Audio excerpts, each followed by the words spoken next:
Tooth development, or odontogenesis, is the formation of a specific number of teeth with different shapes and sizes in defined locations in the jaws, involving the expression of more than 300 genes by numerous signaling molecules that regulate the sequential and reciprocal interactions between the epithelial and mesenchymal tissues through the various stages of development. Teeth begin developing in utero. The primitive mouth or stomateum appears between the 3rd and 4th week in the embryo. The mandibular and maxillary arches are formed in the 4th week. Within this primitive oral epithelium are layers of cells or laminae that will give rise to the teeth. The teeth will be formed by the interaction of cells of the oral epithelium and the underlying mesenchyme, whose cells originate from the cranial neural crest.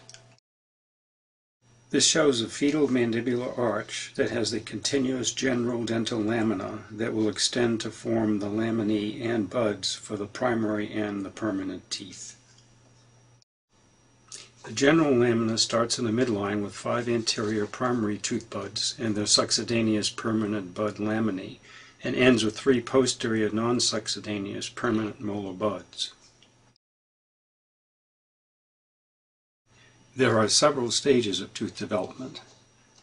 In the initiation stage, there is an induction process of molecular signals between the oral epithelium and the underlying connective tissue, resulting in the growth of the dental lamina into the connective tissue.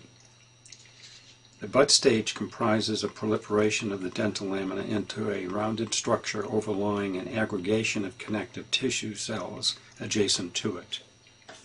The cap stage has further growth of the bud that becomes indented and covers the connective tissue that is called the dental papilla. The cells of the cap are differentiated into 4 layers. The bell stage has more growth of the enamel organ and presents as a bell shape with 4 distinct layers.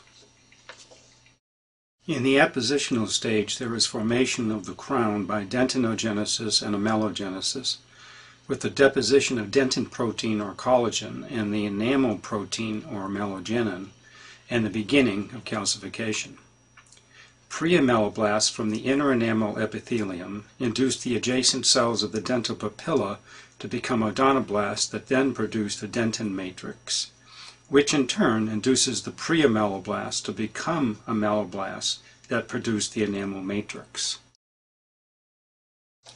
In the maturation stage, there is completion of the crown with further deposition of the enamel and dentin and completion of their calcification. At the cervical area is an extension of the inner and outer enamel epithelium, forming a bilayered root sheath that will induce the formation of the root. Root formation and eruption occur at the same time.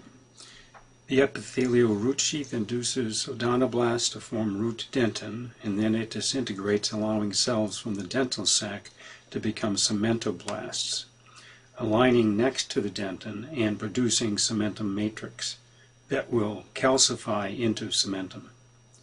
Cells from the dental sac also contribute to the formation of the periodontal ligament. There are 3 components of a forming tooth. The enamel organ arises from the oral ectoderm and the dental lamina and will form the enamel. It develops different layers in the cap and bell stages. The dental papilla arises from the ectomesenchyme. It is a condensed zone of cells beneath the enamel organ and will form the dentin and the pulp. The dental sac is a fibrous tissue from the ectomesenchyme and will form the cementum, periodontal ligament, and alveolar bone. The primary mandibular central incisor is the first to develop, beginning at the end of the 5th week in utero. The box shows the area chosen for the animation.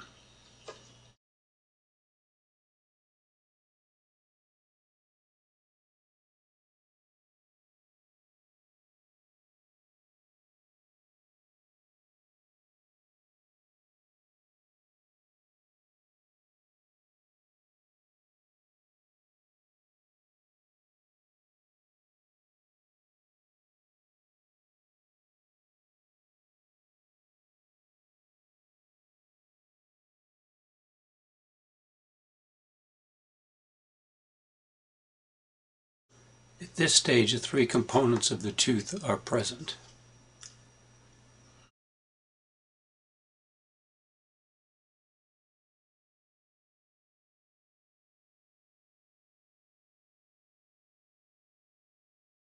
The features of this stage are histo and morphodifferentiation.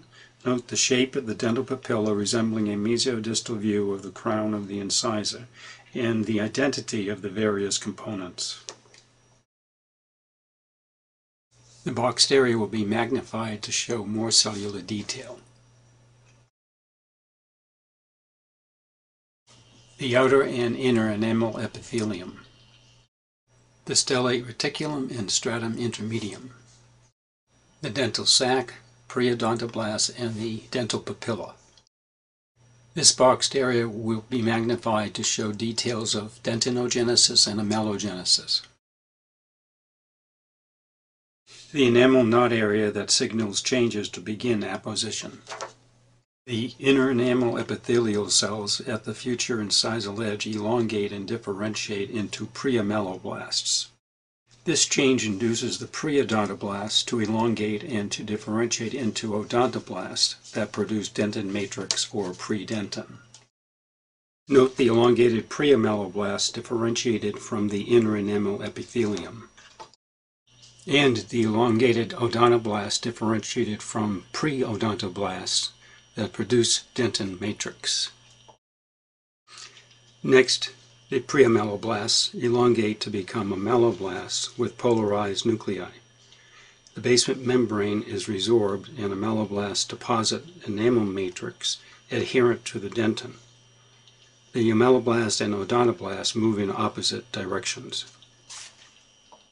Soon after the matrices are deposited, mineralization is initiated with the deposition of hydroxyapatite crystals in both the dentin and the enamel.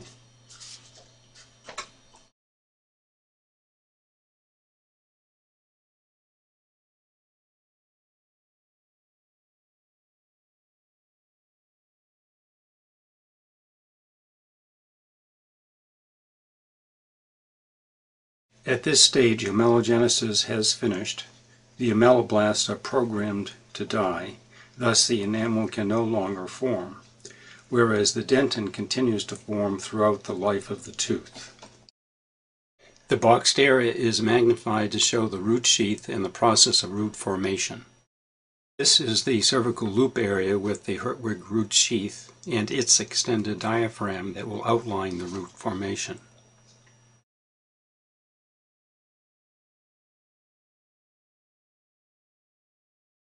The epithelial sheath cells induce odontoblasts to produce root dentin and then disintegrate, allowing dental sac cells to differentiate into cementoblasts that produce cementum.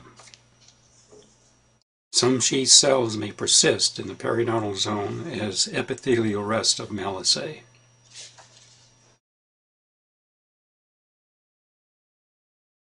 From this point, tooth formation continues as the tooth erupts.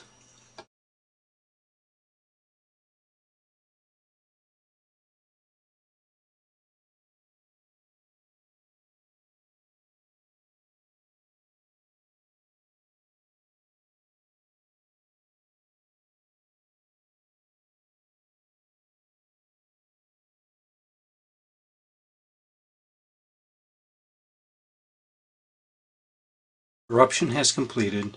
The tooth will become functional, completing its root end and the alignment of the periodontal ligament fibers with its alveolar bone. With function, there is attrition, which is the wear of tooth grinding against tooth.